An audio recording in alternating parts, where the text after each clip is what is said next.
দুটি গাড়ির মুখোমুখি সংঘর্ষে আহত ১৫-র অধিক যাত্রী। খুমলুং থেকে পিকনিক সেরে সোনামুড়া বাড়ির উদ্দেশ্যে যাওয়ার পথে চরিলাম ছেচুড়িমাই এলাকায় ম্যাক্স ও সুইট গাড়ির সংঘর্ষ হয়। আহত ১৫-র অধিক পিকনিক যাত্রী। বিশালগড় মহকুমা হাসপাতালে নিয়ে আসলে তাদেরকে দ্রুত আগরতলার জিবিপি হাসপাতালে ট্রমা সেন্টারে রেফার করে।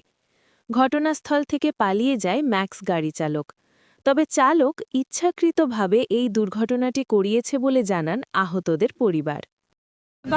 কি হয়েছে ঘটনা?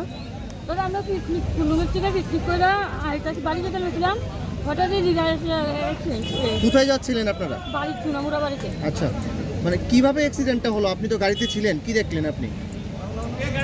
আমরা তো সকালের কথা বলতেছি। কতজন ছিলেন গাড়িতে? বাচ্চাগুলো 13 জন মতো আছে। এক পরিবারের সবাই?